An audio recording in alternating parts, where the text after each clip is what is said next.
Oh, I love Hmong food. I don't get to eat it enough. We have some Hmong friends around, but I love Hmong food. It's very spicy. I don't know that I can't remember if I really liked spicy. I don't think I liked spicy a whole lot before my mission, but since then it's like I can't eat a meal without my hot sauce nearby. And I was probably mean to some of the missionaries that would come with us to Hmong dinners, because they have this thing that it's called guatsa, and it's a spice, basically crunched up red pepper, and then they would mix it up with a lot of different things, but hot, right? Very spicy. And so I would always tell them, like, this helps it taste better. Like, oh, put some of this on here, and I'd always help them out, you know. And I remember I was really mean to the missionary that I trained, and he still reminds me of that, of how mean I was to him, to put hot sauce on his meal. But what they would say to us, some of the Hmong people, they'd say, well, the spiciness, it loosens up your tongue so you can speak Hmong better. And so that's what I just told him, you know, you'll be able to speak Hmong better now, elder. And so we very spicy. Some of my favorites include the Hmong egg rolls. Oh, Hmong egg rolls, so good. And then they make it's also a Vietnamese type dish, but it's called pho, and it's just this soup that's incredible.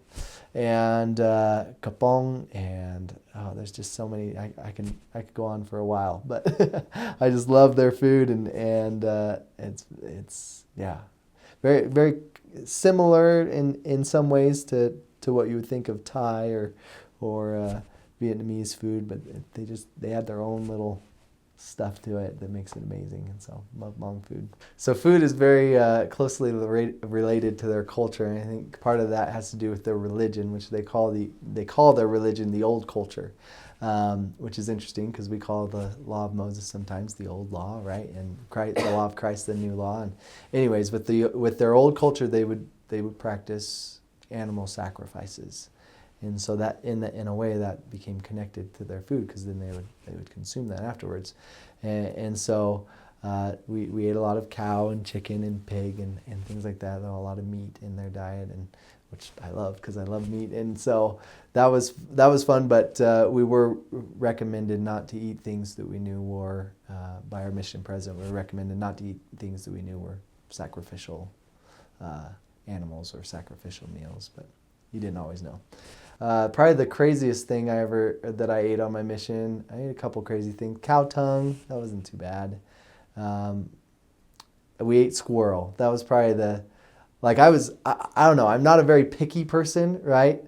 But I don't know, there's something about the way they like ground up the squirrel. I don't know if they did just put the bones in there or something too, but I put it in my mouth and it was like, and I couldn't, right? I couldn't swallow it. There was just, and I'm not picky, and I felt so bad, but thankfully they were like distracted enough that I could be like, you know, I feel bad even telling that story, but squirrel, not my favorite, meal. So if you ever invite me over, don't make squirrel. They did have this drink I think it's called Nava.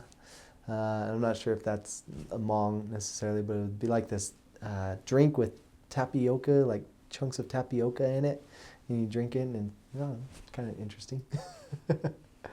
Other interesting foods. They like to fish. I had crawdads a couple times.